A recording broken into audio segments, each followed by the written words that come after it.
Buenos días México, buenos días América y buenas tardes España. Hoy iniciamos nuestro segundo día en Conectar Saberes, mancomunar experiencia, entrelazar generaciones con la presencia de 34 maestros. Todos reunidos para abordar un tema muy importante en la reflexión de la terapia floral, que es cómo los afectos de alguna manera escenifican en el cuerpo aquellos afectos que no expresamos, que no compartimos. Y bueno, es una alegría tener a un gran amigo, a un gran maestro. Por allí está, se conectó desde muy temprano, nuestro querido amigo Luis Jiménez. Con él iniciamos esta mañana, esta bella mañana aquí en México, en Guadalajara, en Conectar Saberes con el gran maestro Luis Jiménez. ¿Cómo estás, Luis? Pues estoy muy bien, en muy buena compañía, bueno, disfrutando de este momento y con muchas ganas de compartir y de, bueno, pues entregar mi alma en este acto. Bueno, me une con el maestro Luis Jiménez una hermandad muy profunda, muy inquebrantable. Luis es uno de los pensadores más importantes que tiene la terapia floral. Su obra ha revolucionado y ha profundizado el conocimiento no de las esencias florales solamente, sino también de la mirada alquímica que tenía, que durante muchos años, durante muchas décadas, diría durante casi toda la historia de la terapia floral, después de la muerte de Bach, fue sepultada en el olvido. Así que, Luis, estamos muy agradecidos por tu trabajo. Diste una mirada nueva, revitalizadora, fresca, sobre la obra de Bach, que todos aquellos que amamos la terapia floral la valoramos muchísimo. Independientemente del afecto y la hermandad que nos une, realmente tu trabajo es un trabajo nutritivo, un trabajo que revoluciona significativamente la terapia floral. Así que te estamos muy agradecidos y dispuestos a escuchar tu conferencia, las 12 tipologías de personalidad en cuerpo y alma. Bueno, antes de empezar, sabes perfectamente que esto se fraguó en comunidad, o sea que mucho de lo que yo he desarrollado, bueno, se sugirió de alguna forma en conversaciones mientras navegábamos bajo tormentas mexicanas y en lugares inhóspitos donde la mente turbada hacía que deliráramos y pudiéramos plantearnos cuestiones que estaban por hacer, ¿no?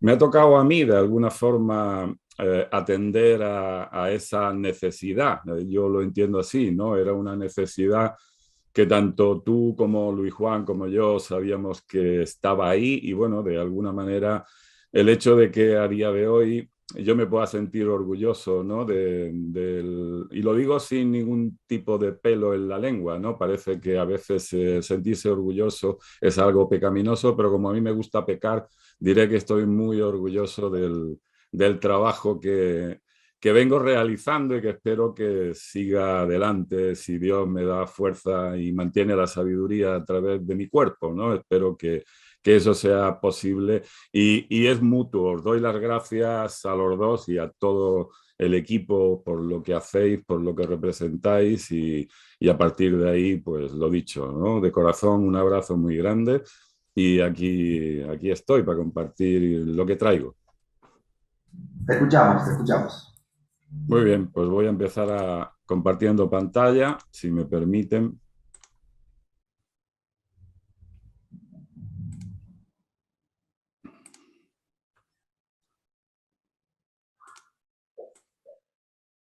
Bueno, yo voy a empezar con una breve, eh, como vamos a situarnos un poco, ¿no? Aunque mi trabajo se centra en la corporalidad de las tipologías de personalidad, la corporalidad desde el punto de vista innato, no la dinámica corporal de lo biológico, sino el cuerpo almático y el templo del alma como una construcción que viene de la mano de la propia naturaleza del alma. Yo no hago una distinción entre alma y cuerpo cuando la mente facilita la interconexión entre ambos como un puente de transmisión para que la idea se transmita a través de la obra y se pueda manifestar a través de la apariencia, ¿no? Pero antes yo quiero que nos situemos, ¿no? La palabra ciencia, que últimamente está muy de moda, ¿no? Proviene del latín scientia, que significa conocimiento. Por lo tanto, la ciencia debería incluir todo el conocimiento de cualquier área de estudio ordenado o sistemáticamente organizado. Así que un científico o una científica debería ser quien conoce y presenta su conocimiento en una forma ordenada. El científico o la científica de la antigüedad, que hoy está denostado, ¿verdad? Era denominado alquimista o filósofo de la naturaleza. Es sinónimo, quiero decir, si tenemos en cuenta el concepto de ciencia. La ciencia con conciencia de la antigüedad era el hermetismo, la alquimia o la filosofía de la naturaleza. Por lo tanto, un científico era, bueno, pues un iniciado que tenía un conocimiento que lo organizaba con un propósito. El propósito era, en este caso, el de poder entender el sentido de la existencia y, por lo tanto, conocer las leyes que nos mantienen en esa relación superior y cielo-tierra, arriba y abajo, etcétera. Sin embargo, no todo el conocimiento es considerado científico, eso ya lo sabemos por experiencia propia, ¿verdad? Aunque esté organizado, bien diseñado como modelo, e incluso si su práctica demuestra efectividad en su ámbito de aplicación. Por lo tanto, ¿de qué depende? Bueno, pues depende de la comunidad científica. ¿Y quiénes son esos? Nos preguntaremos, ¿no? Pues es una compleja red formada por muchas entidades, instituciones, funciones y empresas, sobre todo empresas, cada vez más empresas, que definen de manera global cuáles deberían ser los postulados, teorías y aplicaciones que han de respetarse para que su conocimiento sea aceptado como científico. En nuestro caso, tendríamos que ceñirnos a lo que se denominan ciencias de la salud, basadas en una manera de percibir las cosas. Es lo que se viene a denominar un paradigma. Veremos que nuestro paradigma no se respeta por estas entidades, sobre todo por la Organización Mundial de la Salud, que como veis está constituida por una serie de organizaciones privadas y una serie de entidades, algunos países, pero con una intención que no sé muy bien si tiene que ver con el desarrollo de la salud o con el establecimiento de la enfermedad como uno de los negocios del siglo, ¿no? Un modelo, ese paradigma, un modelo que explica lo que pasa de acuerdo a un criterio establecido e inamovible. Una mirada del mundo que explica el sentido de las cosas, del propio mundo y de todo lo que ocurre en él de acuerdo a esa manera particular de mirar. Porque si por un casual tú o yo o cualquiera de los que estamos aquí reunidos en el día de hoy presentamos una idea que no se ajusta al modelo que ellos y ellas sostienen como verdad, automáticamente tu conocimiento pasará a engrosar la lista de lo que ellos denominan pseudociencias. O lo que es lo mismo, una ciencia que no puede entrar en su club porque su club no entiende de ese conocimiento, no lo acepta, lo teme y por lo tanto lo rechaza para seguir con su marca ciencia. Esto de marca ciencia lo recalco, porque parece que la ciencia es una marca a día de hoy, no una filosofía de vida que tiene que ver con desentrañar los misterios de la naturaleza para fomentar el despliegue consciente del real ser y manifestar en el mundo las cualidades amorosas de su naturaleza. Creo que no van por ahí las cosas, pero nosotros vamos a intentarlo. En 1930, Edward Bach presentó a la comisión científica de la época su propuesta basada en la experiencia de su investigación. Investigación que había estado muy ceñida al ámbito científico hasta ese momento, dentro de los cánones de lo que para la época era la ciencia, que favorecía la salud y eliminaba muchas de las prácticas inhumanas que se realizaban entonces. Edward Bach quería abolir por completo todo lo que significara cualquier práctica dolorosa en el paciente, cualquier intervención en animales, bueno, acuérdense de aquella discusión con el mono, etcétera, ¿no? Si estuviera aquí Luis Juan, me acuerdo mucho de él, pues seguramente lo contaría. Como todos y todas sabéis, la comunidad científica rechazó su hallazgo. Decidió que no era científico. Bueno, ahí seguimos sosteniendo una mirada científica desde una pseudociencia, porque el rango de lo espiritual, la conciencia del ser como una expresión natural de la existencia, no está contemplada dentro de lo que en este momento se determina ciencia. Malos tiempos para el espíritu, muy malos tiempos, a no ser que sigamos manteniendo la fe en la posibilidad de trasladar a través de nuestro diario vivir una manera de ser que puede facilitar la transformación de a poco, ¿no? Ya lo decían los científicos antiguos, natura no da saltos, pero todo llega. Por ello, he decidido comenzar esta presentación recordando algunos de los postulados bachianos, es decir, me quiero centrar como rescatar algunos de los textos que voy a desarrollar, por supuesto, pero para entender el sentido y la labor de lo que el cuerpo significa en el proceso evolutivo del alma, de acuerdo a mi interpretación. Ya saben que yo, como ha dicho Eduardo, como que centro mucho mi trabajo en el desarrollo evolutivo de la conciencia y con esa relación vincular estrecha entre la alquimia y la Kabbalah como puntos de referencia para poder interpretar lo simbólico de Bach desde una perspectiva que pueda aplicarse a la vía iniciática, al desarrollo evolutivo y por lo tanto al trabajo interior personal, sin que eso reste la posibilidad de aplicarlo en el ámbito clínico, por supuesto.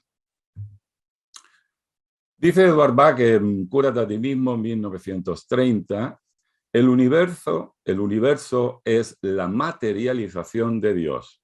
Y me paro. Bueno, aquí ya tenemos una simbiosis cuerpo-espíritu. El universo, la materialización de Dios. En su nacimiento es el renacer de Dios. En su final es Dios en su manifestación más elevada. Luego aquí Edward Bach con dos líneas, está hablando de la evolución de la emanación hacia la constitución de la obra como manifestación exacta de su naturaleza arquetípica esencial, primordial. Es como que el viaje de la conciencia a través del desarrollo evolutivo del cosmos ha de concluir en un grado superior de la conciencia del ser que inició el viaje. Luego el viaje no tiene un destino, el viaje tiene una elevación sobre sí. Es decir, el viaje es la temporalidad que me da la oportunidad de ser el que soy mucho después de ser el que era. Por eso Ejeye, Asher Ejeye, es soy el que seré. En un proceso, pues vamos a decir constante, de despliegue, no quiero decir mejora en el sentido de que soy mejor que el que era, porque siempre soy perfecto desde esa perspectiva, pero es como un mayor grado de entendimiento, un mayor grado de manifestación, una realización más cercana al inicio de lo eterno en el tiempo. Si tuviera tiempo desarrollaría mucho más esta idea, pero vean lo que es capaz de trasladar Edward Bach en dos líneas, ¿no? Y sigue. Lo mismo sucede con el hombre y con la mujer, por supuesto, con el ser humano. Su cuerpo es la exteriorización de él mismo, la corporización de las cualidades de su conciencia. Y esto para mí es súper importante y es la base fundamental de todo lo que quiero desarrollar en el día de hoy. Es decir, el cuerpo no es un amasijo de carne desde una perspectiva biológica ni siquiera temperamental. El cuerpo es la coagulación de la psique en la dimensión del real ser. ya lo diría el maestro Jesús en su propuesta de destruyan el templo y lo reconstruiré en 3 días. Es decir, la conciencia del ser tiene la capacidad de coagular la estructura material que le redefine en el tiempo como una entidad no temporal. Es decir, el cuerpo, y ya entenderán que el cuerpo también es la mente dentro del marco espacio-temporal es también una coagulación de una realidad superior, que podríamos decir es la mente extendida, la mente circular, pero desde la mente concreta con la que el ser humano intenta interpretar su vida y a sí mismo, la mente también tiene una naturaleza corporal. De hecho, hay una conciencia corporal que es fundamental para poder desplegar los talentos del alma. En Kabbalah se fragmenta el proceso creativo. Bueno, en el Génesis pues son los 7 días, ¿no?, de la semana, pero lo podemos ver desde los 4 elementos, partiendo de Azilú, que es la emanación, podríamos decir que es el pensamiento puro, el ámbito arquetípico, donde están las ideas simientes, según diría Platón, y pasando por Beria, a través de Yesira, Beria la creación, Yesira la formación y finalmente en Asia la manifestación, donde aparecería lo corporal.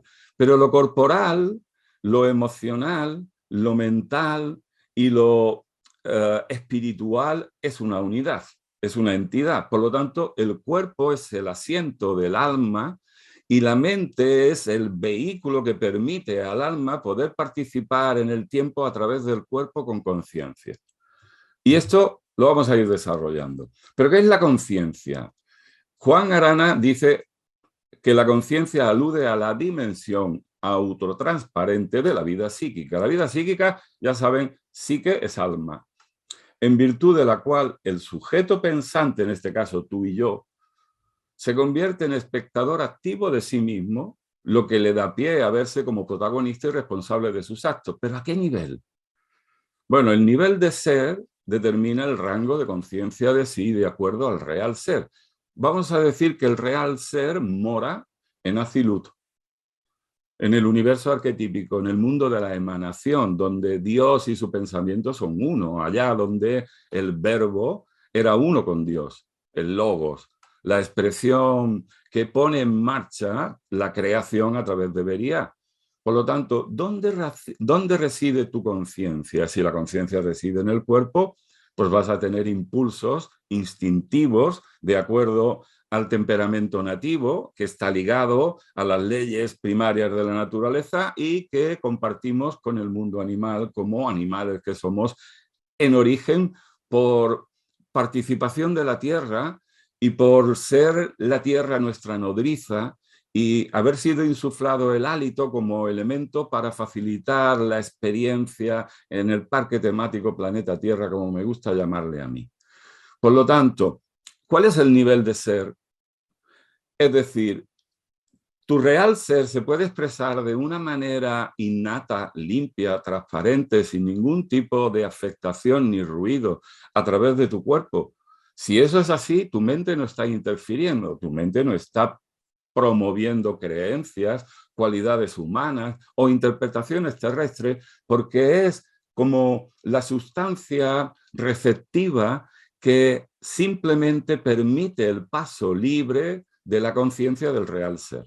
Esto vamos a ver que Edward Bach también lo dice, por supuesto de otra manera, ¿no? Él era como mucho más sintético a la hora de definir sus conceptos.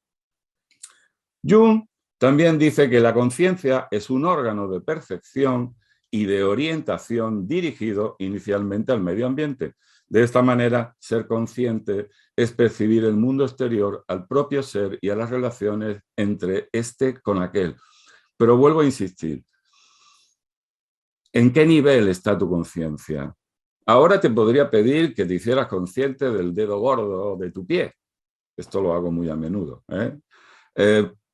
Tu dedo gordo ha estado ahí todo el tiempo, pero ahora está tu conciencia ahí. ¿Qué es la conciencia? La atención centrada en alguna dimensión de todas las que existen en ti, pero que ahora tú priorizas, reparas en ella y desde ella contemplas el mundo. puede que hayas advertido que igual el zapato te aprieta un poco, ¿no? Eso te viene apretando desde hace un rato, pero ahora has advertido, has tenido conciencia de esa dimensión y por lo tanto puedes priorizar aquello que de alguna forma hasta ese momento no veías. También dice Jung que el privilegio de una vida es convertirse en quien realmente eres. Porque uno es desde el principio, otra cosa es que sea capaz de expresarse como uno es. Ese es el viaje. Y Moshe Cordovero, un cabalista, nos dice que allá donde tú te encuentres se hallan todas las dimensiones. Y un cabalista contemporáneo, Mario Saban, nos dice, vivimos simultáneamente en todos los universos. Vivimos en forma secuencial y simultánea dentro de todas las dimensiones y de todos los universos.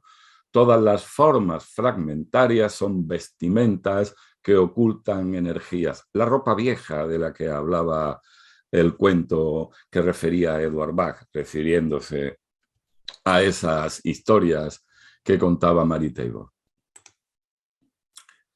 Y Israel Regardier, un ocultista del siglo pasado, dirá que lo que es conocido y denominado lo es no a partir de un acontecimiento de su sustancia, sino de sus limitaciones. Podemos saber quién se es gracias a la limitación que nos permite discriminar de la totalidad una particularidad.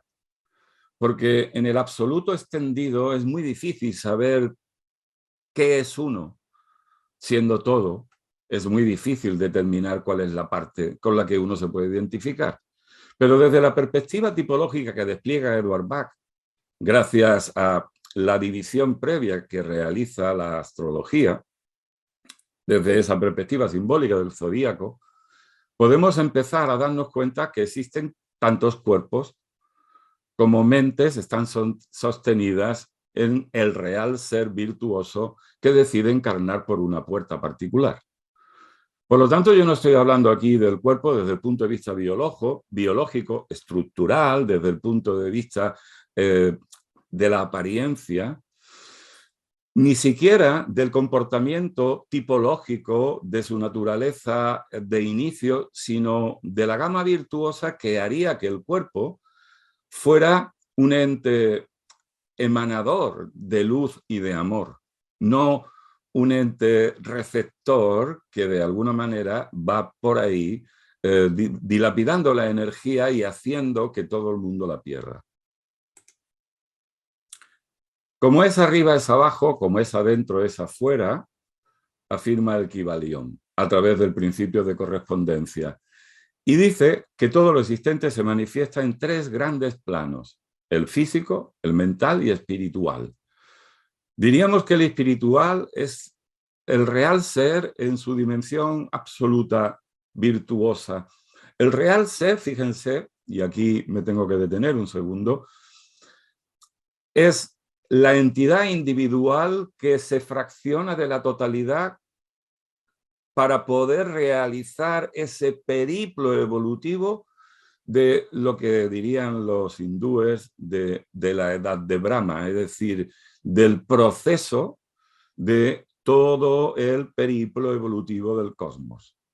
Es como que nuestro real ser, si se desgranó como chispa del fuego de sacrificio de la entidad una, en un momento determinado, el real ser sería esa réplica exacta de esa chispa que viene del infinito, que viene de la unidad, que no pierde la conciencia de su procedencia y que ha de replicar en los mundos inferiores, perdonen la expresión, pero no tengo otra para poder especificar, que es la coagulación. Cuanto mayor es la coagulación y mayor es la densidad, mayor es la dificultad de ser fiel a sí mismo.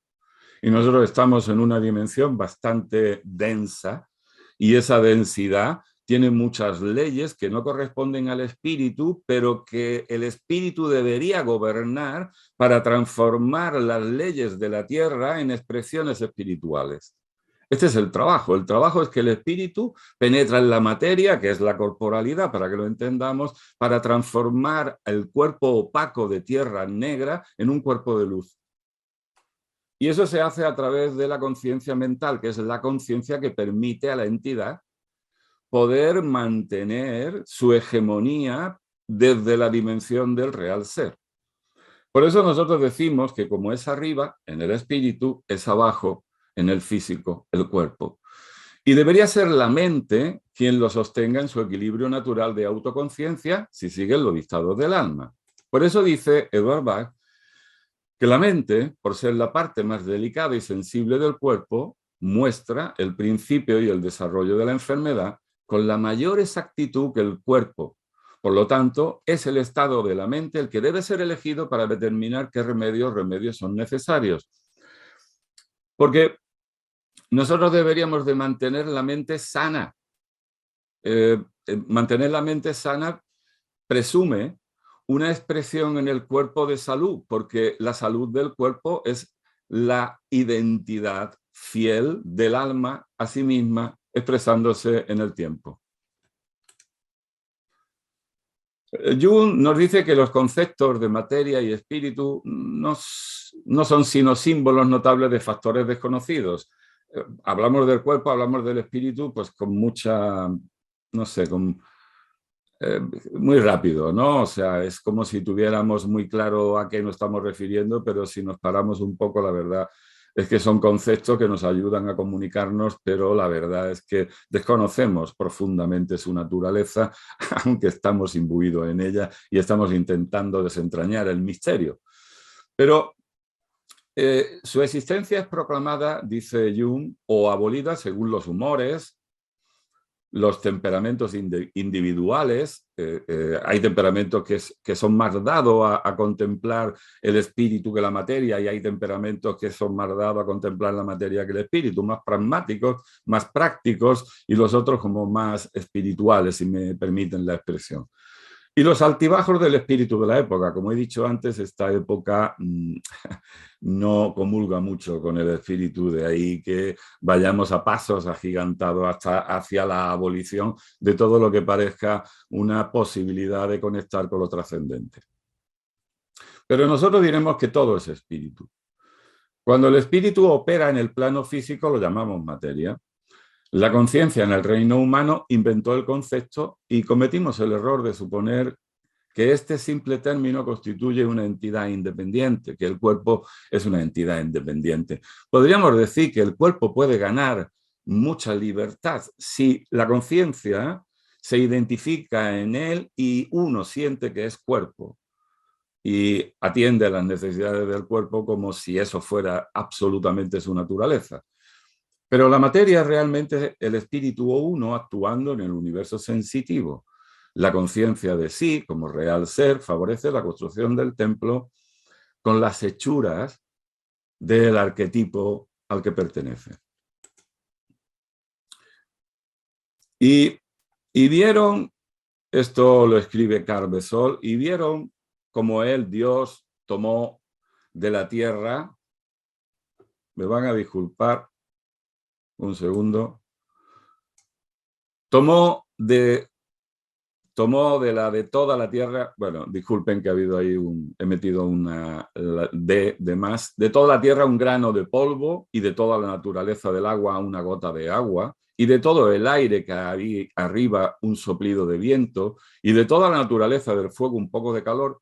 Y los ángeles vieron cómo estos 4 elementos débiles, el frío, el calor, la sequedad y la humedad, fueron depositados en el hueco de la mano, y entonces Dios formó a Adán.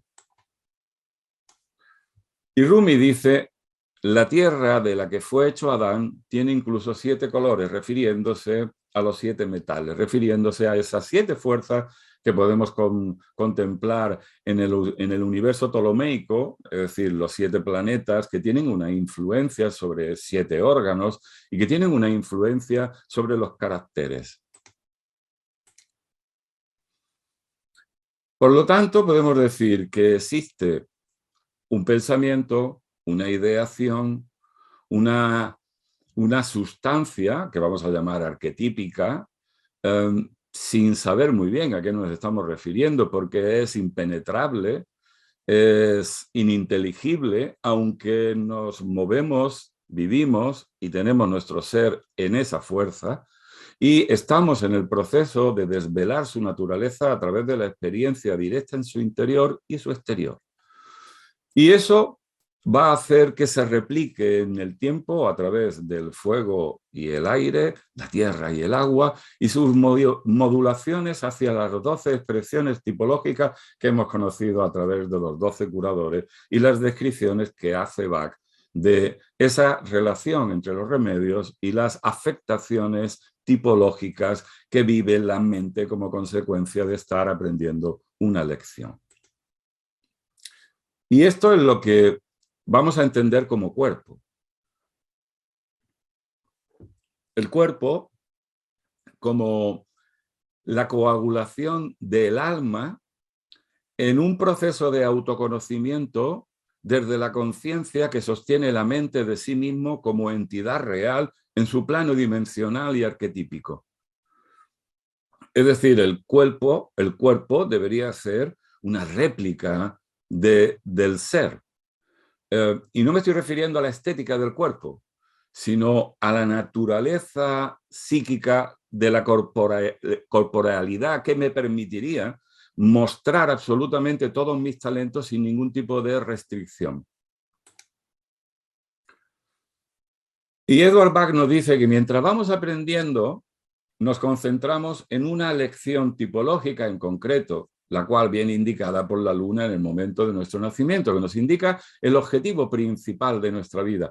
Y no hago referencia aquí a la luna para que busquen corriendo dónde tienen la luna y así sepan qué lección tienen que aprender, porque esto no funciona así, sino simplemente para que vean la relación arquetípica de esa interpretación astrológica que se realiza como campo de información delimitado que pone de manifiesto un tipo de información característico que se va a explorar a través de la corporización o la encarnación o el nacimiento.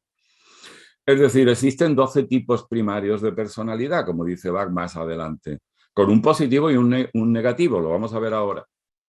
Pero ese 12 tipo de personalidad es una fragmentación de una unidad que busca el autoconocimiento a través del proceso evolutivo que hace el cosmos como una entidad psíquica que se representa a través de las formas como si esto fuera astronomía o astrología o biología.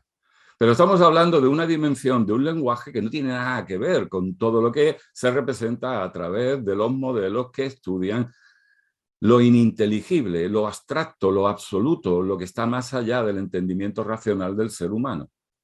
Pero, ¿qué sería de nuestra vida sin querer penetrar en el misterio, querer sostener de alguna forma lo insostenible, aunque perdamos la cabeza en el intento, porque gracias a eso la vida tiene sentido para todos los que estamos inmersos en la odisea del espacio? Y entonces empieza la batalla. Cuando se plantea uno todo esto es cuando empieza la batalla. Antes es una suerte de mecanicidad en una tendencia casi lineal, donde uno no repara absolutamente en nada. Que la ONU dice que eso es así, pues es así porque lo dice la ONU. Que el gobierno dice que es así, pues es así porque lo dice el gobierno. Que hay restricciones, es por nuestro bien. Que no puedes, bueno, esto es todo para ti, para tu bien, para tu seguridad. Ya, bueno. Y entonces empieza la batalla, dice Edward Bach, ya que durante nuestra evolución posterior, a partir de que hemos decidido ya que queremos pensar, que estamos queriendo alcanzar lo que no es del mundo, porque ya era antes que el mundo comenzara a plantearnos cuestiones atractivas para la mente que quedó atrapada en la necesidad del mundo. Ahí empieza la batalla, ya que durante nuestra evolución posterior debemos transformar el egoísmo, el desinterés, la separación en unidad, para adquirir todo el conocimiento y la experiencia que el mundo pueda enseñarnos, no a ti, no a Luis, no, al real ser conociéndose a través de la experiencia de sí como oportunidad evolutiva del mundo. y transmutar todas las cualidades humanas. Fíjense, y esto lo recalco siempre, que no dice defectos, dice cualidades humanas. ¿Por qué? Porque en la fase egoísta, en la segunda fase ambiciosa, la conquista del mundo es como la zanahoria que hace que el individuo quiera desplegar talentos individuales que le lleven a poderse mover con soltura. ¿Todo eso para qué? Para ponerlo al servicio de sus hermanos con posterioridad. Por eso las cualidades humanas han de ser transformadas en sus virtudes opuestas, porque las virtudes no tienen ningún cariz individual, personal o de carácter benéfico para el yo. Son de él y forma parte del proceso evolutivo de él, al margen de cualquier particularidad de un yo que está favoreciendo que él haga el trabajo. Bueno, no sé si llamarle trabajo, el viaje mejor. Y Bach sigue diciendo, así pues la vida en general, esto, ¿no?, donde estamos inmersos, se resume en el esfuerzo de transmutar las cualidades inferiores del ser en las virtudes superiores de la unicidad desinteresada. No con esfuerzos drásticos ni frenéticos, sino mediante una lenta, gradual y feliz evolución. No se trata de rasgarse las vestiduras, ni flagelarse, ni castigarse para ver si uno llega antes a la meta. Ya lo dice Marlon Buch, ¿no? Cuanto más bueno quiera ser, más lejos estás del ser. No lo dice así, pero queda incluso hasta en rima, ¿no? Y Jung dirá con respecto a los arquetipos que serían los constituyentes esenciales de todo el espectro de aquello que concebimos como naturaleza humana, desde lo animal al espíritu.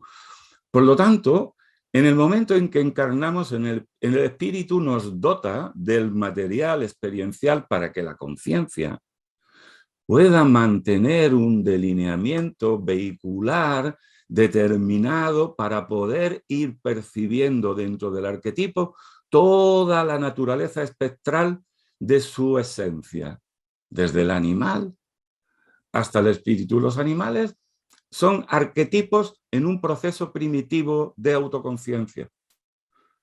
Y el espíritu es el arquetipo con conciencia virtuosa de sí. Y nosotros estamos entre ellos haciendo el viaje de, podríamos decir, es un flashback, ¿no? Estamos al mismo tiempo reconociendo el pasado, constituyéndonos en futuro y manteniendo en el presente la conciencia del viaje. Es algo realmente fascinante, si tenemos la capacidad de disfrutar de ello y no estamos atendiendo a todas las memeces que nos ponen en televisión para que perdamos la conciencia de sí y nos entreguemos a la confrontación que tanto les gusta a ellos provocar. Pablo de Tarso, el apóstol, en Romanos da una pista y dice, así que, queriendo yo hacer el bien, hallo esta ley, que el mal está en mí. Recuerden que Edward Bach dice que el mal es lo bueno fuera de lugar, es el bien fuera de lugar, que el mal en definitiva es ignorancia, como el amor sabiduría, ¿verdad? Porque según el hombre interior me deleito en la ley de Dios, el hombre interior es ese que siempre es, mas veo otra ley en mis miembros, haciendo referencia al cuerpo, que se rebela contra la ley de mi espíritu y que me lleva cautivo a la ley del pecado que está en mis miembros, en mi cuerpo. Esta es la batalla de la que habla Edward Bach. Así que yo mismo, con la mente, sirvo a la ley de Dios, más con la carne a la ley del pecado. ¿Cómo puedo hacer para que la mente gobierne el cuerpo? Y no estoy hablando de represión, estoy hablando de canalización, de gestión, de gobierno, en definitiva, de conciencia de elevación que hace que la estructura molecular del cuerpo mute y el yo, en lugar de buscar la satisfacción del cuerpo, busque la plenitud del alma. Porque los 12 tipos primarios de personalidad se constituyen a partir de la materia prima psicobiológica que compartimos en el planeta Tierra, la arcilla original. que compartimos en el planeta Tierra con todas las criaturas. Es el principio o componente constitutivo del sujeto que denominamos temperamento nativo como base en la corporalidad. Ese instinto que nos va a llevar a la supervivencia, a la satisfacción, a la procreación, en definitiva, a todos los elementos satisfactorios de nuestra naturaleza mundana, y no lo digo desde una perspectiva peyorativa, mundana en el sentido de que la nutrición la entendemos, la buscamos y la conocemos en el mundo, porque es el mundo toda la creación. Y no hay más conciencia de nada más. No hay nivel de ser que nos lleve a la conciencia de nuestra realidad espiritual. Esos programas genéticos correspondientes al orden primario de las especies siguen activos en cualquier entidad consciente, en ti y en mí, perfilando la estructura básica de partida para la construcción de lo que más tarde será una personalidad. La personalidad ya debería de haber hecho conciencia de que no es el cuerpo, aunque el alma está comprometida en él. Y por lo tanto, no es el mundo sentimental, aunque la psique está comprometida en su naturaleza como alma. Por lo tanto, ¿cómo puedo gestionar las funciones psíquicas sin quedar atrapado como las necesidades que plantea el mundo para poder satisfacer las demandas de esos elementos que se han creado en el mundo exclusivamente para su satisfacción? El espíritu no viene al mundo a satisfacer su naturaleza yoica, viene al mundo a entender su naturaleza trascendente.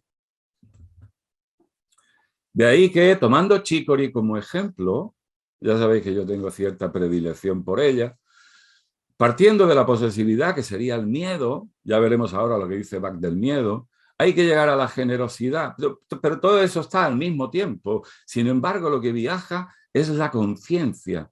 La conciencia, el espíritu a través de la mente, que no está atrapada en ninguna idea particular del mundo, puede viajar hacia sí mismo y expresar en el mundo la cualidad de su real ser. Y eso podríamos decir que es un viaje desde el instinto, temperamento nativo, a través del tipo primario de personalidad, que sería una personalidad atrapada en el refugio lunar, hacia la conciencia de sí como personalidad, es decir, yo ya sé que tengo un punto de partida personal al que no me debo fijar porque entonces perdería la dimensión espiritual de mi ser, y eso me va a dar la posibilidad de expresar desde la individuación como un alma liberada de los influjos del tiempo.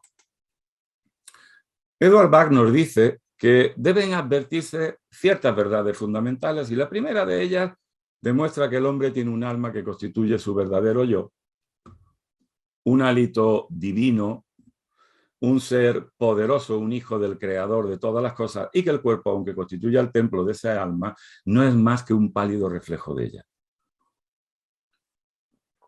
Y esto es muy importante: cuando el alma, la mente y el cuerpo están en armonía, la enfermedad queda superada. ¿Qué es lo que está diciendo? Que el alma es cuerpo cuando la mente no interfiere. También nos dice que el miedo, con su efecto depresivo sobre la mente, provoca la descompensación. El miedo es el estimulante del mundo. El mundo funciona por el miedo. Y hablo del mundo. Miren, la evolución de las especies está promovida por el miedo. Podríamos decir que el miedo es el motor del mundo, de este espacio, y nosotros hemos venido a liberar al mundo del miedo para instaurar el amor que transforme la mirada que vive el mundo desde la predación de unos con respecto a otros. Por eso el miedo, con su efecto depresivo sobre la mente en el ser humano, provoca la descompensación de nuestros cuerpos físicos y energéticos. La verdadera causa de la enfermedad está en nuestra propia personalidad y se encuentra bajo nuestro control, es decir, nosotros a través de la mente la podemos transformar. Entonces tenemos razón en enfrentar las cosas sin temor, sabiendo que el remedio está en nosotros mismos. Luego vamos a utilizar los remedios, pero dice Bach, hasta que encontremos la manera de curar espiritualmente, utilicemos los remedios, porque la verdadera curación es la acción del espíritu transformando el cuerpo a través de la conciencia mental. Aquí no me voy a detener porque este es uno de los grandes aportes que hace Luis Juan Bautista al mundo de la terapia floral a través de las enfermedades primarias, de las 7 que él vincula a los 7 grupos y hace un trabajo espectacular en su libro Bach Esencial, hablando del orgullo, la crueldad, el odio, el egoísmo, la ignorancia, la inestabilidad y la codicia, porque Bach dice que esas son las verdaderas enfermedades del hombre, del ser humano, y son las que hay que trabajar.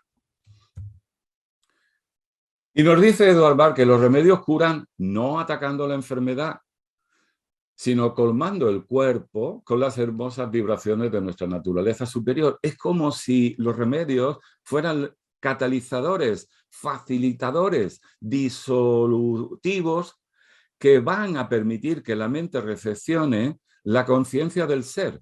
Los remedios no aportan nada, los remedios liberan a la conciencia del atrapamiento que vivían como consecuencia del hipnotismo que le había producido el mundo a través de la sensación de yo. Por eso yo digo que la terapia floral evolutiva es el arte que sana al alma, que sufre por estar identificada en la idea de sí que vive como persona. El sufrimiento es la consecuencia de la creencia que yo tengo sobre mí, identificado en el tiempo, buscando algo que me satisfaga en él. Ahí es donde sufro, porque lo único que me puede permitir vivir en plenitud es tener conciencia de la dimensión espiritual que me sacaría de todas las propuestas que el mundo plantea para que yo pierda la fidelidad a mi real ser. Tenemos salud cuando existe una perfecta armonía entre el alma, la mente y el cuerpo. Esto lo repite Bach hasta la saciedad. Es súper importante entender que esta trinidad es el elemento fundamental, la mente como el vehiculizador para que el cuerpo esté en perfecto estado, en una transmisión constante de actualización de esa conciencia del ser que está permanentemente renovándose. También nos dirá en 1931, Libérate a ti mismo, que cada persona tiene una misión divina en este mundo. Cuando decimos misión divina, no es que Dios le encarga una misión, es que Él tiene la misión de su Dios, de su real ser. Nuestra alma usa la mente y el cuerpo como instrumentos para realizar esa tarea, pero si la mente está entretenida con diversas cuestiones, el cuerpo se va a enfermar. ¿Para qué? Para que el alma no pierda la oportunidad. Los terapeutas experimentados estarán capacitados para ayudar a sus pacientes a abrir esos canales que le permitan una mayor comunicación entre el alma y el cuerpo. Comunicación entre el alma y el cuerpo. Es decir, que la mente no obstaculice la transmisión de la verdad espiritual que le sostiene como manifestación temporal. Y de esta forma desarrollar las virtudes necesarias para borrar sus defectos, porque nosotros somos virtudes en lo espiritual y los defectos en realidad son la falta de la virtud en el nivel de ser que tenía que estar expresando la personalidad. Por eso no hay desvío, sino falta de plenitud de ser.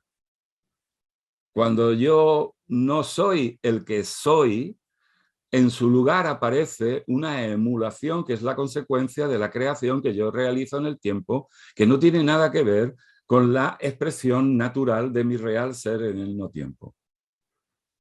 Este proceso de comunicación entre el alma y el cuerpo aportará a la humanidad la esperanza de la verdadera salud, combinada con una gran evolución espiritual, que es la que todos deseamos.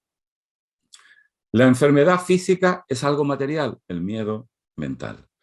Y puesto que las hierbas tienen un poder que salta el cuerpo y la mente, entonces la siguiente curación prepara a la mente para la unión espiritual y el gobierno consciente de la vida con nuestra divinidad interior. El gobierno, es decir, el auriga, como vamos a ver ahora, gobernando la carroza para poder realizar la misión que el ser está planteando a través del cuerpo, a través de la personalidad, a través de la experiencia carnal.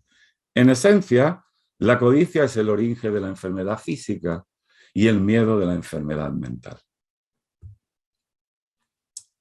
Nora Witt, en una disertación que hace en 1958, como saben, ya había fallecido Edward Bach, transmite lo siguiente: durante la próxima media hora, más o menos, podrían cambiar el pensamiento de la curación del cuerpo enfermo por el de la curación de la persona enferma.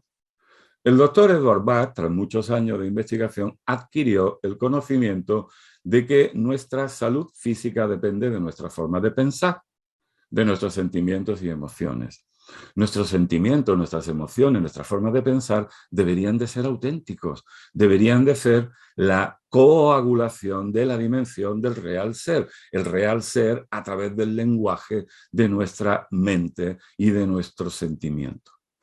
Así de importante es el poder del pensamiento, el poder que el hombre tiene sobre su cuerpo, el cual, a fin y al cabo, solo es el vehículo, el coche que utiliza en su viaje por la vida en esta tierra. Y en los 12 remedios del doctor Bach, desde el punto de vista de un profano, Nora Wigg, publicado en 1933, también dice: aunque varias personas padezcan la misma enfermedad física, cada una de ellas la vivirá de distintas maneras. Por lo tanto, el remedio necesario para curar a cada paciente deberá corresponder a su tipo concreto. He visto una hemorragia en 3 pacientes y esos 3 pacientes, uno de ellos es Centauri, con una hemorragia nasal grave, otro es Chicory a través de una hemorragia uterina y otro es Ross, como veis, 3 tipos primarios de personalidad que estaban viviendo la enfermedad desde ese estado mental. Pero también lo dice Bach, y lo dice Bach precisamente en una de sus últimas conferencias, donde todavía mantiene en su discurso la diferencia entre los 12, los 7 y los 19. Pero eso lo dejaré para otra intervención. Ahora, quiero significar este texto de Edward Bach. Una misma enfermedad nos puede atacar de un modo muy distinto ante un sarampión. Ante un sarampión o ante una gripe o hacia un pangolín, ¿verdad? Tommy puede tornarse irritable, un poco impático. Sí, permanecer callado y somnolienta, un poco clemati. Johnny requerir mimos y cuidado, un poco chicory. Peter mostrarse nervioso y temeroso, un poco mimulus. Y Bobby preferir estar solo, un poco Walter Violet.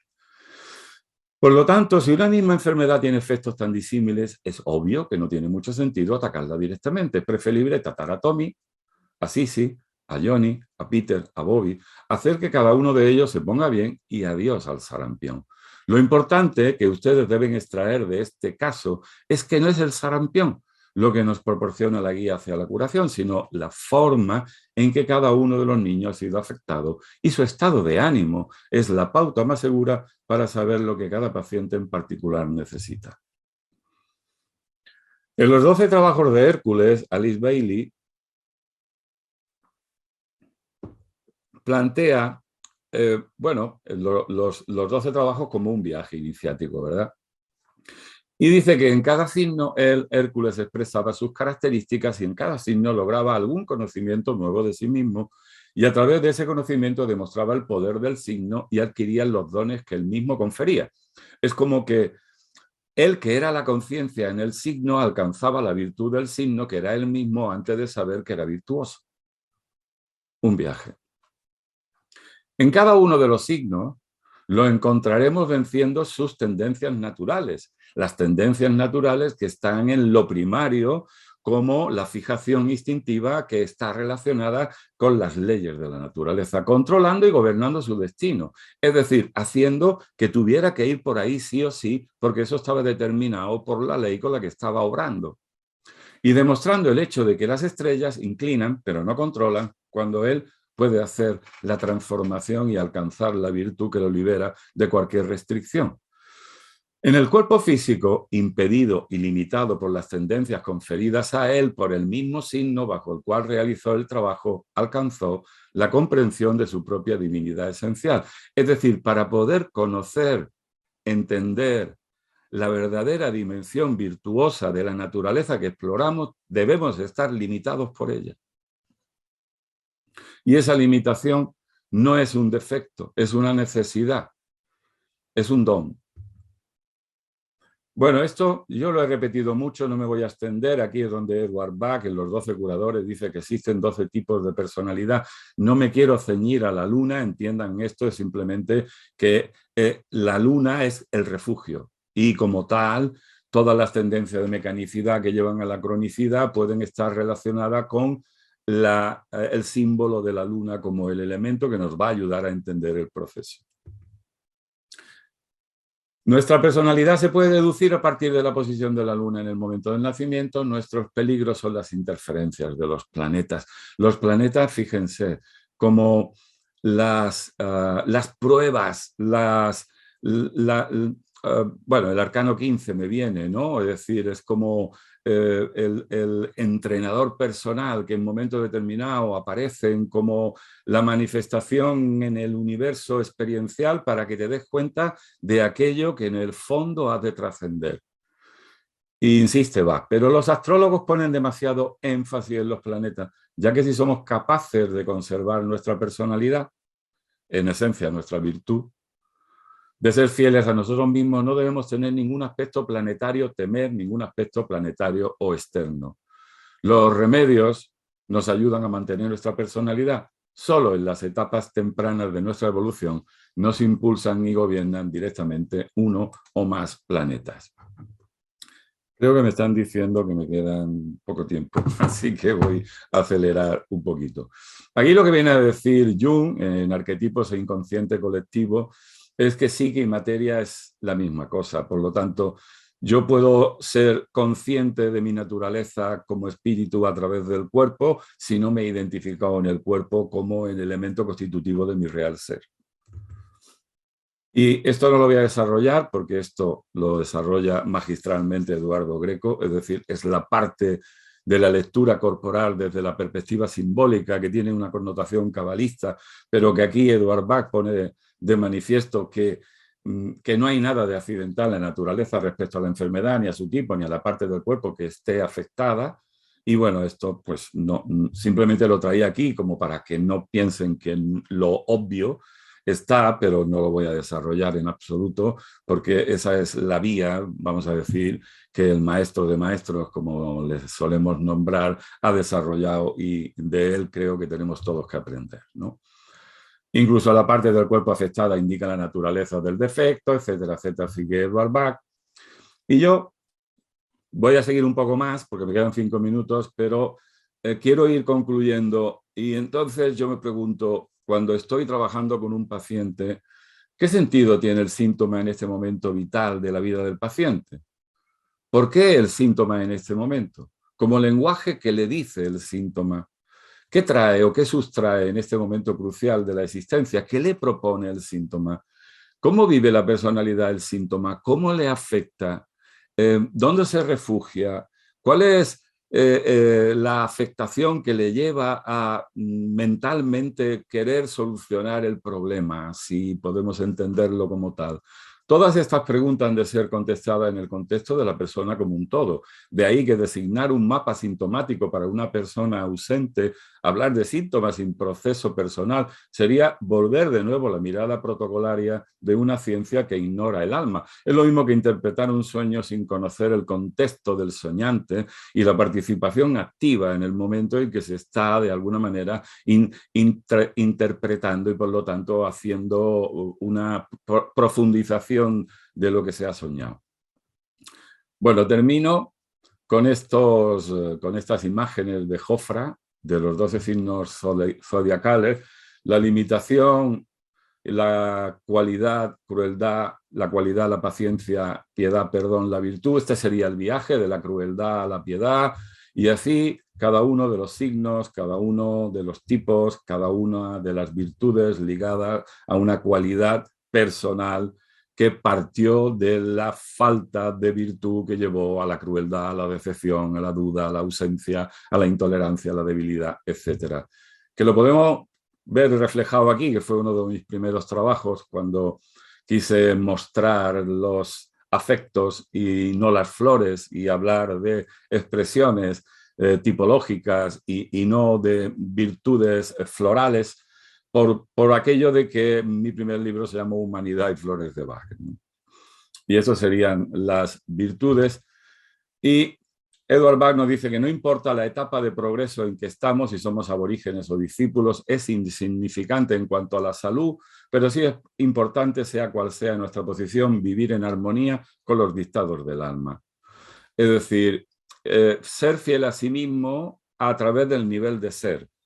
Y termino con esto. Bueno, este es el instinto, pero no me detengo aquí porque quiero dejar este pequeño impacto visual de nuestra naturaleza animal.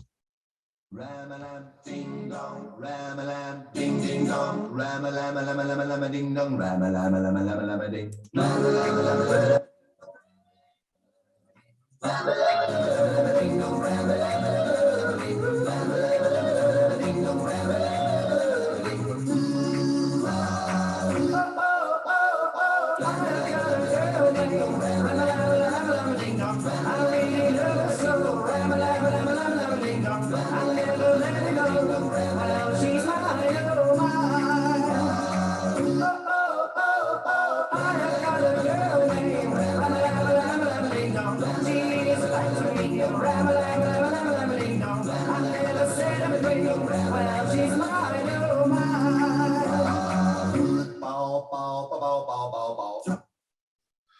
Bueno, para terminar, una vez que el alma, la mente y el cuerpo están en armonía, la enfermedad ya es pasado. Y como dijo Rumi, tu tarea no es buscar el amor, sino buscar y encontrar las barreras dentro de ti que has construido contra él.